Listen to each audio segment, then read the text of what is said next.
Hi, praise lord. ఎలా ఉన్నారు? చాలాసార్లు మనం ఈ లోకంలో ఉన్న మర్యాదని ఎక్కువగా అనుసరిస్తాం. అంటే లోకాచారాలు, లోక పద్ధతుల్ని అనుసరిస్తాం. క్రైస్తవులు అయినప్పటికీ కూడా కొన్ని ట్రెడిషన్స్ ని మనం ఫాలో అవుతూ ఉంటాం. అవునండి, బైబిల్ చదువుతారు, ప్రార్థన చేస్తారు, కానీ ఈ లోకంలో ఉన్న పద్ధతుల్ని పాటిస్తూ ఉంటారు. అది వివాహాలకైనా, చావులకైనా, లేదంటే వ్యక్తిగతమైన జీవితంలోనైనా. అవును, దేవుని వాక్యం ఏమని చెప్తుంది? రోమిలికి రాసిన పత్రిక 12:2 ఏమని అంటుందంటే, మీరు ఈ లోక మర్యాదను అనుసరింపక ఉత్తమమును, అనుకూలమును, సంపూర్ణ ఉన్న దేవుని చిత్తమేదో పరీక్షించి తెలుసుకున్నట్లు మీ మనస్సు మారి నూతనమగుట రూపాంతరము పొందండి. ఈరోజు మన జీవితంలోని ట్రాన్స్ఫర్మేషన్ అనేది చాలా ఇంపార్టెంట్. దేని నుంచి ట్రాన్స్ఫార్మ్ అవ్వాలి? ఈ లోక మర్యాద నుంచి.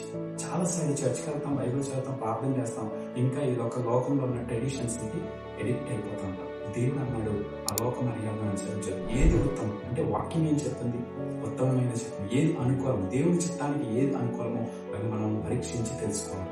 అప్పుడే దేవుడు మన ప్రార్థనకు జవాబిస్తాడు, మన యొక్క ఆశీర్వాదానికి ముందుకు తీసుకొని వెళ్తాడు, మన ఎదుగుదలను మనం చూడాలి. సో దీనికి ఒకటి మీకు